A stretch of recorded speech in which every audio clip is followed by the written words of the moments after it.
I'm Josie Bodensteiner with Zephyrus Report. Me and my colleague Amandine Dangles created this video. First, we interviewed Dylan Hackbarth, a counselor at EHS, to learn more about how registration was changing, as well as new course offerings.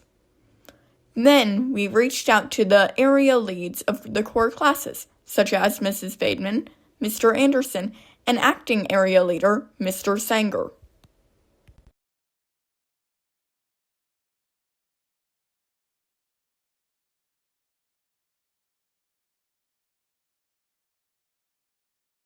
Prior year. So it's really important to think through what you want the next year to look like and how much time you have to manage your workload, right?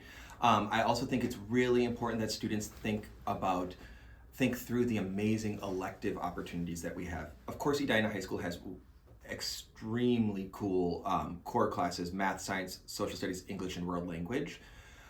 And students on a 7-period day have the opportunity to take a lot of different coursework. So if there's something that you're looking to explore or something that you're looking to delve deeper into, chances are you can find it within our course offerings at Edina. Edina High School is a school of nearly 3,000 Don't look over students, here. So we have to really make sure that we have a lot of accessible and digestible resources to help with the course selection process. So on every grade level connections page on Schoology, we have a resource folder that's called 2026-2027 course registration. And in those folders, students can get access to a credit check form, a 4-year course planning document, our course catalog. It's also where students can get information about how you apply for PSEO or about other elective opportunities that students have. Even taking summer course information is on there. So for students, I would say the grade level connections pages. We put lots and lots of information on our website that's public facing, but for students, probably the Schoology. Yeah, so aside from in-person courses at Edina High School, which is of course kind of like a traditional mode of learning, students have other opportunities at registration time. For instance, students can start thinking about getting a jump start on some college coursework. For instance, Edina Public Schools offers AP coursework, which is college level coursework. We also offer some CIS courses, which are dual enrolled courses with some local colleges like the University of Minnesota. In addition, there are opportunities like PSEO, where students can apply to a program on a college campus and actually take the courses outside of Edina High School on a college campus during the school day. In addition to PSEO, we have a really cool program called 287 Career and Tech Center. This is a program where we partner with Hennepin Technical College and in ISD 287 to get students access to take technical and career-oriented coursework at Hennepin Technical College in Eden Prairie. So for instance, a kid who might want to be a nurse or might want to work in the auto tech field or cosmetology, they actually have courses that are hands-on and career-oriented. Some, like the nursing class, even can yield you a CNA, which is a license to go work in like a nursing home in Minnesota. So there's lots of opportunities to both have kind of the traditional school experience, right, in the classroom with the teacher, or get your hands on and put your learning into action out there in the field. We do, Edina High School is excited to have a few new course offerings and then some changes to existing courses. So some new course offerings that come to mind just off the top. For the first time, we're going to be offering a course called AP Pre-Calculus. We're offering, which is a year-long math class. We're offering a semester-long racket sports class. So if you're really into pickleball or maybe badminton, any racket sport really, it's a great opportunity. In addition, students should know that our engineering coursework, like Introduction to Engineering Design or Digital Electronics, many of our engineering courses are being changed from being year-long courses into semester-long courses. So there's an opportunity for many students who may not have been able to take an engineering course in the past to maybe take one for just one semester rather than having to allocate a whole year. Ooh, what are some of those sleeper courses that exist out there? There are some courses that I often will encourage students to think about taking, just because I think that they sometimes are underutilized. Some of our social studies electives, sociology, philosophy, those are some great courses, criminal law. I also think about many of our art classes. If I were to go to Edina High School and could pick any class to take now as like an adult, I would want to take a ceramics class, because I know out there in the world when you're an adult, trying to take a ceramics class costs a lot of money. whereas here you could take it like as part of your 7-period day. So I think students should really think about taking coursework that aligns with their long-term academic goals, right? Career aspirations, but also think about, you have 7 hours of the day to take something. Take something fun that is just kind of off the wall, because you might not have the chance to take it again in your life. Is there anything else that you would like to say? Okay, let me think.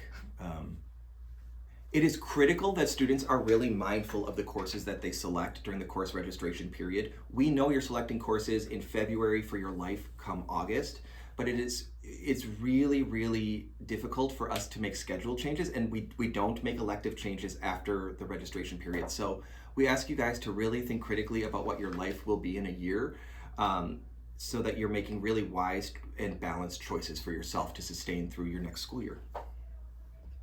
So we don't have any new course offerings in social studies this year. We are actually bringing some back though. We have government and AP government for juniors and seniors. So those that are sophomores can take that next year as a junior, or those that are currently sophomores can take that next year as a senior. But we don't have any classes that are being offered next year for the first time. Well, I think the government courses that are back next year are definitely ones we want to highlight in terms of their options, because students who are currently 9th graders and 10th graders now need to take government again, and they have not taken it yet. So government is a semester class. Whether you take the standard class, it's a semester. If you take the AP level class, it's a semester as well. And it can be taken anytime, 11th or 12th grade.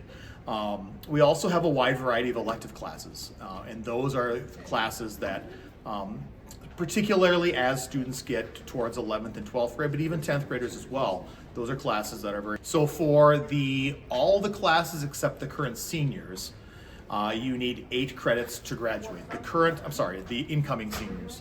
So if you are an incoming senior, if you are going to be a senior next year, a rising senior, you need 7 social studies credits to graduate. If you are a student who will be a sophomore or a junior next year, you need 8 social studies credits to graduate. And that's because of the shifting of the government options. So most students now coming through will take a geography option in 9th grade, a world history option in 10th grade, a US history option in 11th grade, and then at some time during the course of those years, government and economics. I would just add that we have a wide variety of related opportunities in social studies. We have a mock trial team, we have Model United Nations, we have Academic World Quest, we have all sorts of different options. I'm probably forgetting a few, but we have all sorts of different related options. We have travel options through the different travel programs, and so that's definitely something that students should look into. Yeah, so the biggest course offering that we're offering this year that's a new change is we're offering, in addition to regular pre-calculus, we're also offering AP pre-calculus. And the difference between the two is obviously with the AP pre-calc, you're going to be taking an AP exam at the end of the year. There's really no major difference as far as what students would take after that class. If a student takes regular pre-calculus, they would still have the option of taking regular calc, calc AB, or calc BC afterwards. Otherwise, if they take AP pre-calc, they have the same options. In reality, what we're really looking at is students that take AP pre-calculus will be better prepared for the rigor of calc BC. Yeah, so all of our classes are offered as an online option. They only run though if we have enough students that are interested in taking the course, where we have enough to actually run the course as an option.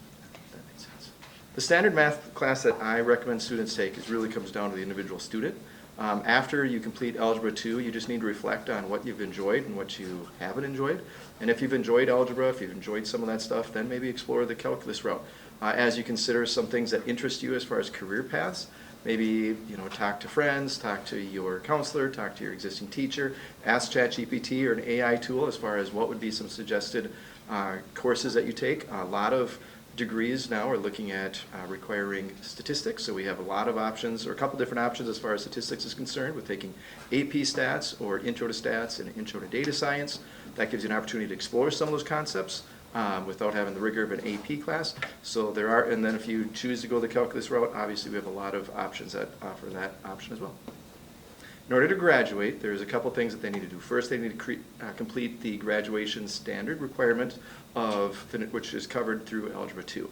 So once a student has completed Algebra 2, technically if they have met the graduation requirements in regards to the state standards. But then there's also requirements as far as the number of math credits that a student has to take. And that's yet, technically you need to take 3 years of college math or high school math. But a lot of colleges require 4 years, so it's always good to investigate that, or it's just good to take that 4th year and explore some options that maybe might spark an interest that maybe you explore more further in your college career. It's a good question. I think. So as far as maybe. So what was the question again? Like underrepresented classes. Oh, or like just maybe like, that aren't big enough, or maybe, yeah, students should explore more. Yeah, and have it open. yeah. Yeah, so I think that one class would be that intro to stats and intro to data science. Those are 2 growing fields, and like I said, a lot of careers are looking at students that have that background, and so if that's not something that you're familiar with or you don't know much about, especially in regards to data science, that would be a great way to explore that now when it's free, as opposed to when you're in college and then you don't know if that's something that interests you or not, now you have to pay for it. So that's why I would recommend, if you're looking at adding an elective and you're not really sure what to add, that's one. Intro to stats and intro to data science would be 2 great. And if you've already taken AP stats, you can take intro to data science as a 1-semester elective. So students typically begin 9th grade with earth science, and then after earth science they take chemistry. There's both a general and enriched chemistry option, and then they go to biology, and there's both a general and enriched option there. And from there they kind of have their choice of a whole range of electives. We recommend taking physics, and there's 2 AP options for physics and a general option, and then there's a whole host of other electives, both AP and non-AP. Some are year-long, some are semester-long.